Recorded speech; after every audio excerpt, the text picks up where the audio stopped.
Well, hello again, everyone, and welcome to our latest webcast that we're bringing you from Travel Weekly. And this is an in-person one. I'm so excited to be joined today by Barbara Muckermann, who is the President and CEO of Silversea.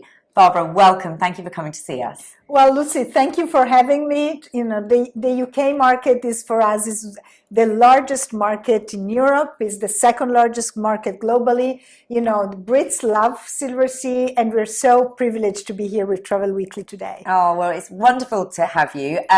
Of course, you've only been in this top role. I know you've been there a while, but the top role since December. Yes. So just as we come into wave period. So tell me how that's been and how the first couple of months have been both for you and for trading. So it has been absolutely phenomenal because Silversea has been growing a lot since the acquisition of Royal Caribbean Group, and the travel advisors have been amazing at keeping their support to the brand.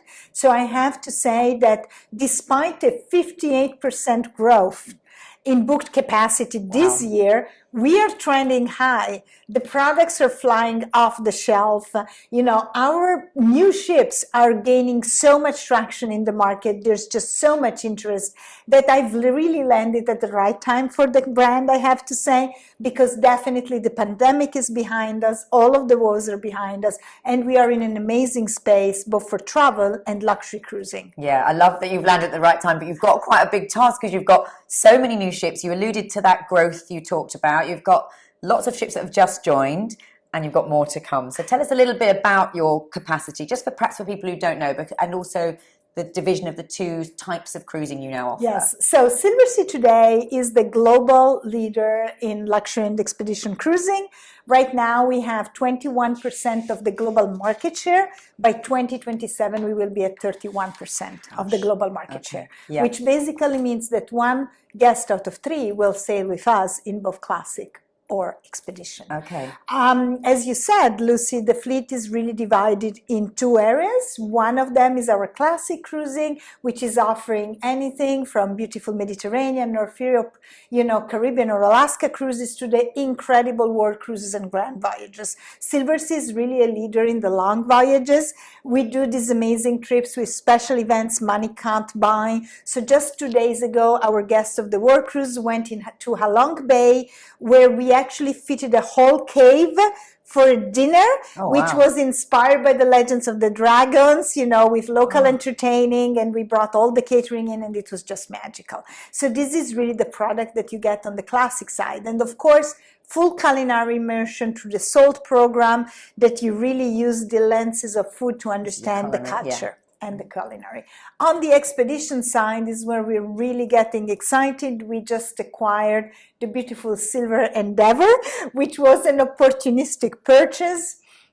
And that really taught us, you know, a complete new skills, because from acquisition to the first sailing, there were only 4 months. And I don't think that ever happened in the industry. But thanks to the support of the travel advisors and the amazing products, the Endeavour is going strong, and the ship is so amazing. It's just 100 suites. She's a polar fitted ship doing both Antarctica and the Arctic. So I would really say to our travel advisors community and your guests, go and try the Arctic this summer. Go and watch the polar bears on this amazing ship, because she's really a jewel. So going to our growth, we have taken a little more than 4 ships in the last 12 months.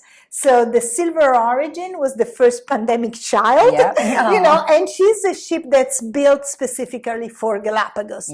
51 suites, just of sheer luxury, you know, immersing in the Ecuadorian culture, from Ecuadorian chocolate to the butlers. It's just incredible. It's 7 days, Saturday to Saturday, to see this incredible place. Then we took Silver Dawn and Silver Moon. So Moon and Dawn, actually, in that order. So they are right now our flagship with 598 guests. 8 restaurants. So this is for the guest who wants choice, who wants space, who wants to go and travel around the world, but also, thanks to the SALT program, understand what's the culture behind the food, where the food and comes have from. all of this choice. And finally, Endeavour, the unexpected child, which we welcome, and she's now roaming the polar waters in an amazing way. And has she been made to in keeping with the Silversea style? Yes, so the Endeavour transformation has been a two-phase transformation because we only had 4 months from purchase to first sailing. We've done some of the big works in the first installation, but we're very excited about the dry dock that she's going to go through in April. Okay. During that dry dock, we're going to add 10 suites. Oh, wow, so okay. one of the things that we felt the Endeavour was really not up to the Silversea standards, that it didn't have enough big suites. Okay. So we are adding these suites, which are actually in place of the helicopter hangar, with 180 views over the ice. They're going to be just phenomenal, and that's happening in April. Oh my goodness. All right, so lots of ships to fill. And in terms of the last couple of months in trading, what is booking? What are people going back to Asia? Are they more going to these big bucket list things? We're hearing these trends. What trends are you seeing? So Asia has reopened. Thank you for that, Lucy. And we've been very proud to be the first ship touching Hong Kong. Yeah. It was the Silver Spirit. It got an amazing salute from the city. So we are trending very high in destinations like Japan. Overall in Asia, for Q4 particularly, very high demand. There is never really enough capacity for the polar regions. So we still see that this sense of adventure, being able to go to these places, we like to call it the safari at sea, because the experience on a luxury expedition ship is very similar to an African safari. You know, every morning you go and you meet new wildlife or you see new nature. That's really trending very high. I wish I would have one more ship in Mediterranean, because that's a favorite, and we're almost fully booked in the Mediterranean. Really? So that has Up also until when? The summer. So the summer season, but also the shoulder is selling really well. So we see a big pickup of demand in that. One area that there is still some space, but is always in high demand, is Australia, New Zealand. Okay. And that's also a destination that, you know, the Brits love. Yeah, okay. Really interesting what you said there about a safari at sea. So do you attract people from land-based holidays to come on your expedition? You know, are they classic cruisers that come across to expedition, or do they come from, you know, land-based holidays? So it happens with both. What we see a lot of expedition is that you have sophisticated travelers that have a bucket list. I want to go to Antarctica. I want to go to the Galapagos. I want to go and see polar bears. And then they sort of realize, oh, I sort of need a ship to do that. And then they look at what's the best ship in the market, and that's how they discover Silversea. Okay. Yeah. So, for example, our Antarctica Bridge program, you know, in which we have a ship like Endeavour, and for the guests that maybe don't like to do the Drake Passage, which is one of the most intense pieces of sea in the world, we have created this special charter flight that actually lands in King George Island in Antarctica, so that you can really spend 6 days in Antarctica on the peninsula without having to cross. Yeah.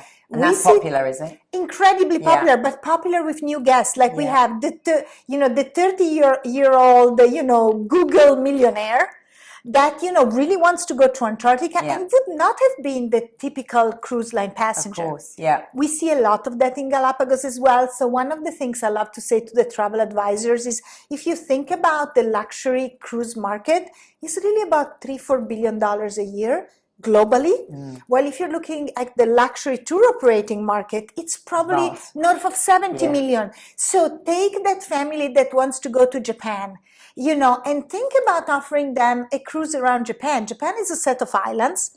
You know, we have these intense Japan products that allow you to see the whole of Japan, and you're not going to have to unpack and pack all the time. Yeah, oh, that's always the best bit, isn't it? Tell us then a little bit about, you know, we're talking about expedition, and you were saying, oh, we've got the best ship in the world, but it is getting quite crowded in that marketplace. So how do you stay ahead of the game? How do you make sure the Silversea offering in that sector, which is really growing? I mean, Peter told us it was the year of expedition a couple of years ago, and people really have cottoned on to that. So what do you do to make sure you stay ahead? So the expedition market, to your point, has almost doubled in the last couple of years.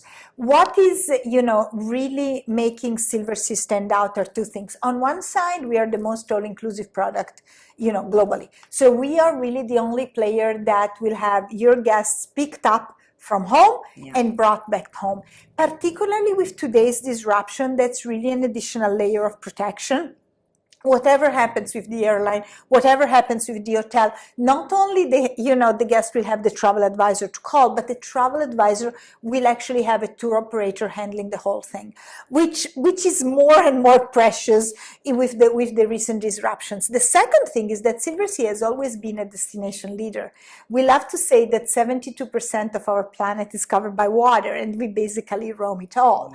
And particularly when you're looking at expeditions, Silversea invented luxury expedition in 2008, because before then you sort of needed to suffer to go to Antarctica, with the bunk bed and the Russian icebreaker. We were the first to really start this trend of saying, you know what, you can actually go and watch the penguins, but be in total comfort with caviar and coffee. But said that is not a super easy product to deliver. So I would say we've been doing it for almost 15 years. And does that mean you have better licenses or we have the knowledge of the destination. We have expedition leaders who've been with us for over 10 years. We have developed the whole of the ecosystem. And that is where, the travel advisors can really give us their guests and know that they will have the best possible experience at the end of the world. So you said you were particularly excited about expedition, but of course you've got other ships to think about. So which side of the business is sort of more important for you, or are they equal? The classic and the expedition, and where do you drive the biggest revenues, for example? So it really depends, as everything. So from a volume perspective, the classic cruising is, of course, from a volume perspective, is incredibly important. But expedition, we believe, has the biggest potential. Right. One, to attract these new customers and work with the travel advisors really to open this market, but also because we have one of the highest repeaterships. Once you really try that product, you're hooked to a level that is beyond classic cruising. Okay. Of course, the biggest capacity we have it arriving in actually classic with Silver Nova, I know, joining this summer, and the sister ship Ray arriving the year after. Yeah, absolutely. And if you've done Antarctica or the Arctic once, do you get guests going back there? Or is it like a once in a lifetime, I've ticked it off and they won't go there again and they've got to find somewhere new? It's not. These are some of the destinations that have the highest repeatership, which is also why we offer such an array of offering. So Antarctica, you can go the first time with the fly and cruise, do the 6 days. But then you will want to do the 16, 17 days, go to South Georgia, which is the Galapagos, and the Falkland. Or you want to do a circumnavigation of Antarctica, or you want to do the Northeast, the Northwest Passage. So we offer so much variety. You whet their appetite, and then they want to come back. And then they will be hooked. Okay. All right. You mentioned Silver Nova and Silver Ray. Now, these are important ships for you because these are the most sustainable ships that you'll have in your fleet. Tell us a little bit about that and why that's important for Silversea. So Silver Nova is not going to be just the most sustainable ship in the Silversea fleet, but is going to be the most sustainable classic ship in the whole industry. Oh, great. So Nova is coming out with an approximate reduction of greenhouse gases of about 40% from the previous class, which is incredible. So she's a little bit like a hybrid car. So she's using two fuels, MGO, marine gas oil, and liquefied natural gas, which is considered the best transitional fuel to green fuel. And on top of that, she has batteries. Batteries which, of course, improve the energy consumption in a way to make sure that we use the minimum amount of energy to really propel and keep the whole hotel load. On top of that, she was designed in a way in which her aerodynamic hull is actually consuming less energy, and we are reproducing energy at every occasion. For example, the waste management system, the moment it's burning garbage, is actually producing heat that is restored in the batteries and can be reused. So she's an absolute amazing ship. And can you only do that on new builds, or can you use some of this technology and retrofit some of your other ships in the fleet? So something that I'm sometimes berated about, I always say that Nova is beautiful, but she's a little chubbier and she's a little bigger because we needed the space for all of this equipment. Already the LNG tanks are so huge that there is absolutely no way you can install this kind of technologies really on, on an older tonnage.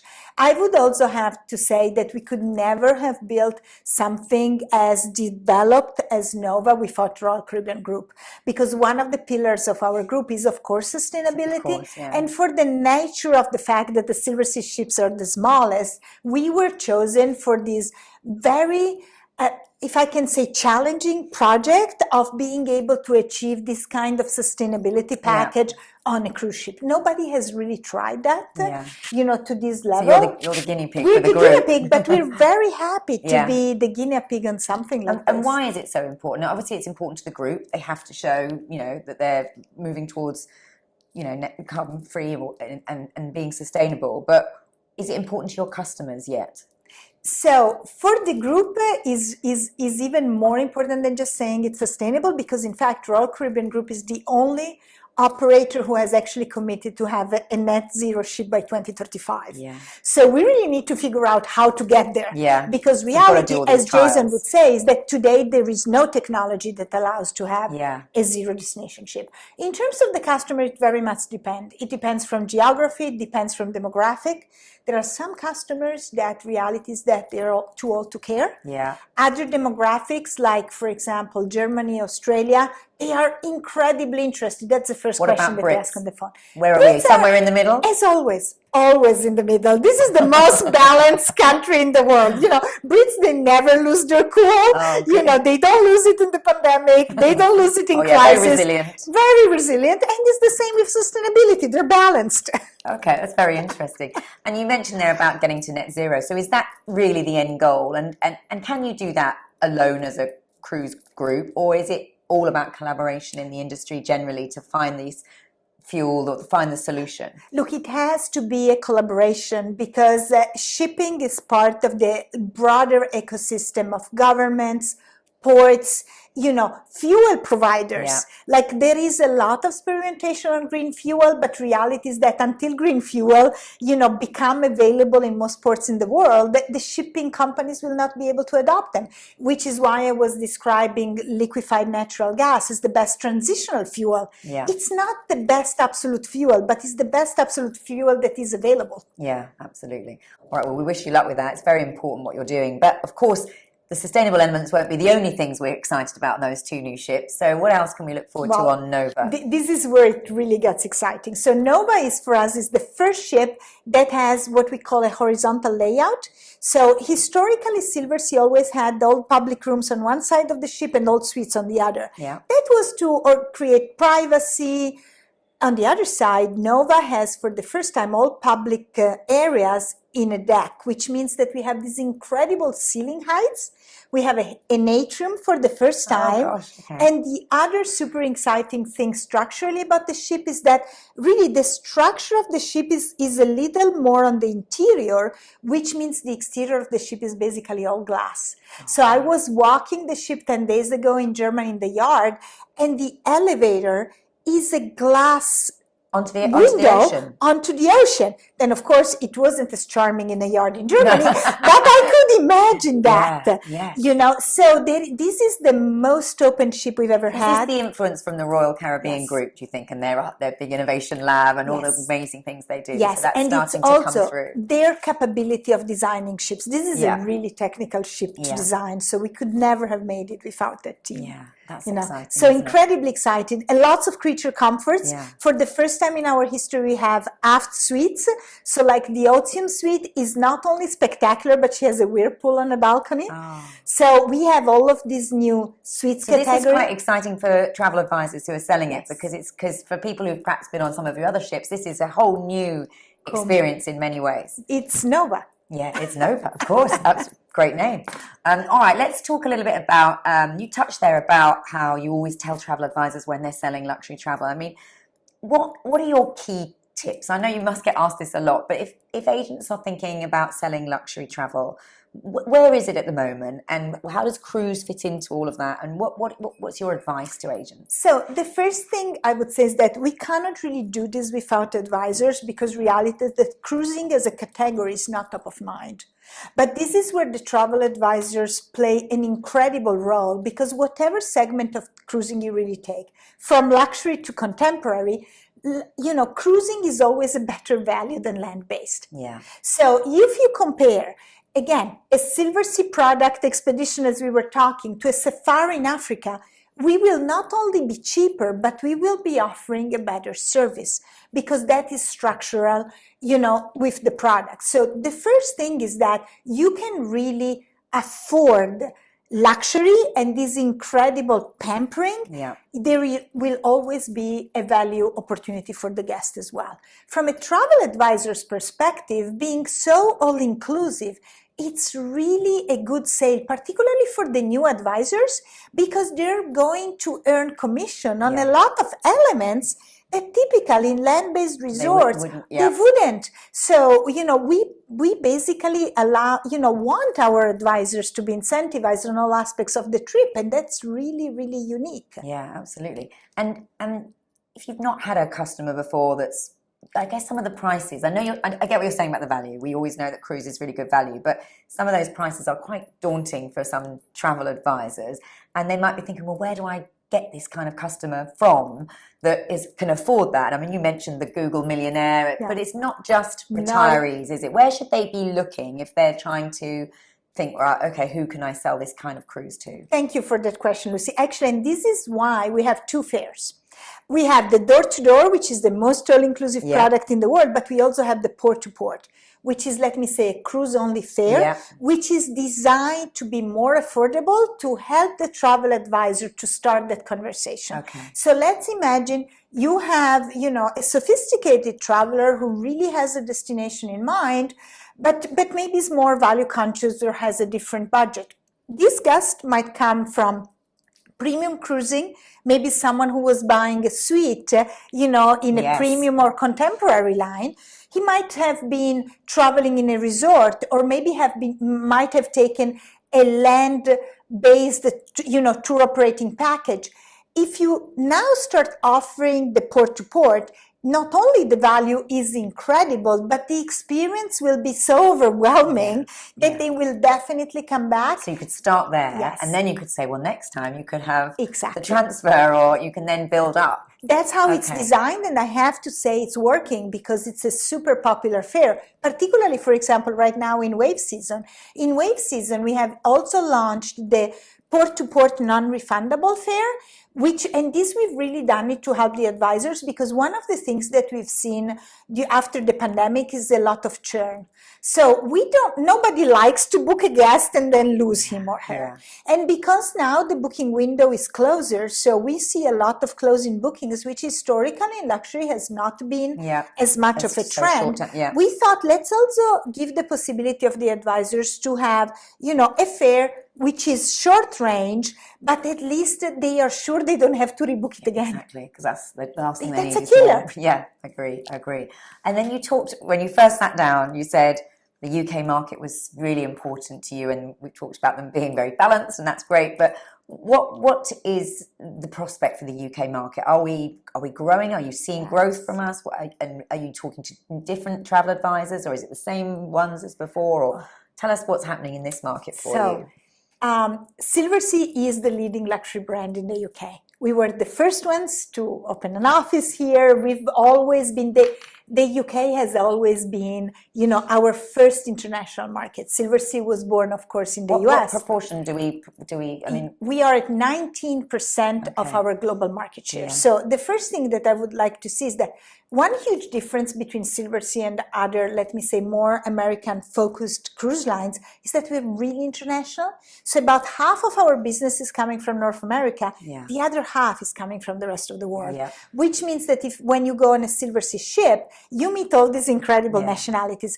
And actually, 20% of those people are out of the UK. Yeah. So strategically, this has always been an incredibly important market for us, and it keeps growing. So Peter and the team are doing an amazing job in keep fulfilling these incredible targets. So it's actually growing proportionally, and I would say a little more than the capacity. So it is going really strong. One of the things that I have to go back to the resilience of the Brits is that if we're looking really at the booking curves, and if I'm looking at the last 3 years in which it looks like more of a Pollock art piece than really an analysis, you know, from the British market, you really see the consistency. Maybe it's the desire to get out of Britain, I don't know, but you know. It could be a bit of that. It could be a bit of that, but it is true that this is a market in which the customers, they love luxury cruising and they are still in love with this type of travel. Okay, that's really good to hear. And you're supporting agents over here. You've got so many new 100%. things with your team, and you talked a bit about the commissions, new business development managers. I mean, so many things that you're putting into this market. Yes, so we are so happy to have hired 2 phenomenal business development managers, and so we really keep investing in the team. And also talking about commissions, we have inserted these new kickers. So actually, independent from, you know, how large is your business, you know, any travel advisor can make a 1% more commission for any expedition booking, and these are very fatty bookings. 1% means a lot of money. Yeah. Or they can make a 1% on a new to brand, or what, you know, or let me say a second timer. Because we're growing so much, for us it is really important to get new customers to the brand, but it's also important that after the first cruise, the advisor calls them back and says, can I book a second one? Absolutely. Because after the second, they're hooked for life, but we really need to get that hurdle. So that could be potentially a 2%. Absolutely.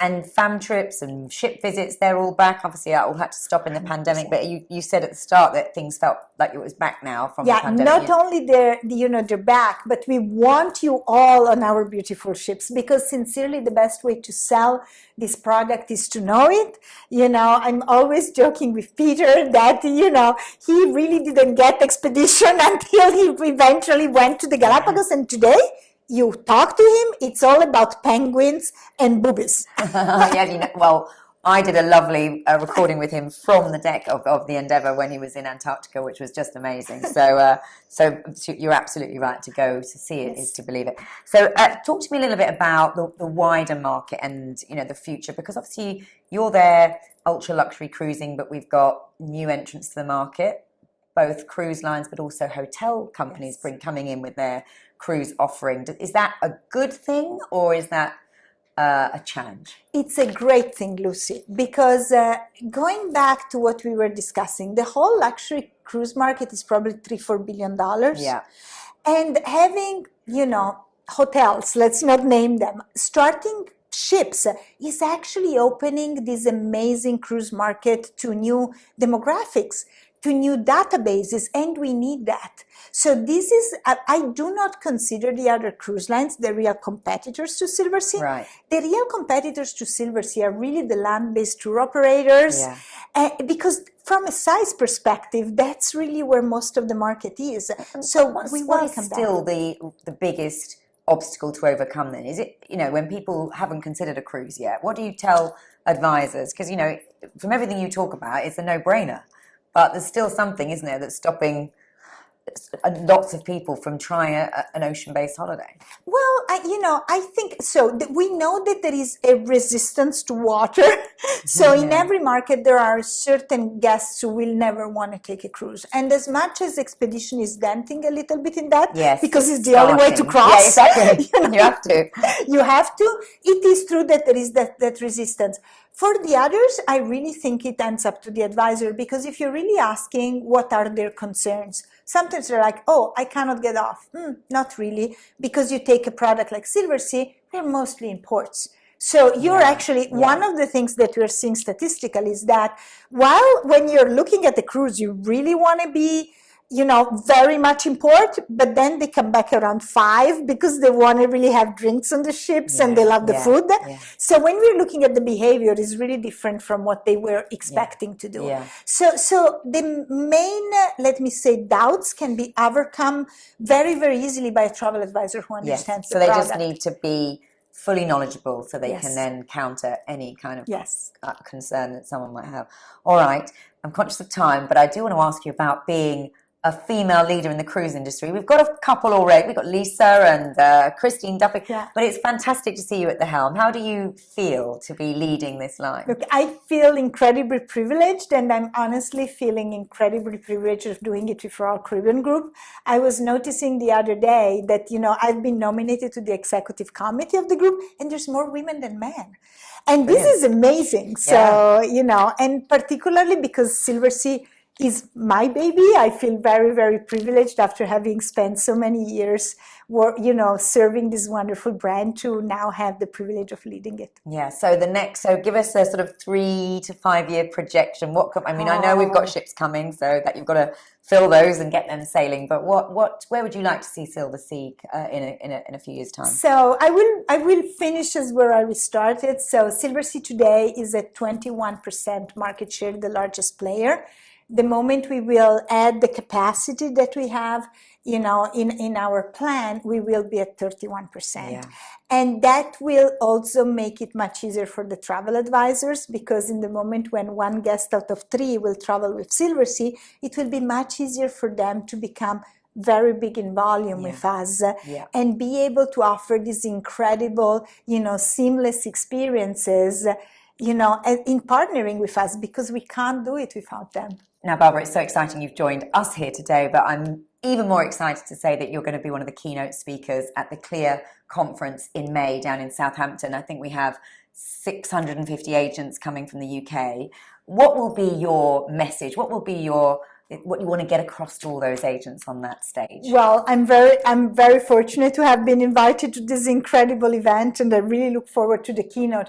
For us, I think the message for the travel advisors remains always the same. We cannot do it without you. We're the fastest growing brand. Our net promoter scores are through the roof. So the moment you send a guest to Silversea, it's coming back. We need you as partners, and I want you all to come and try our beautiful ships so that we can all grow together. Yeah, and I guess as well, a lot of them there will either have never sold cruise, or they will have never sold luxury cruise.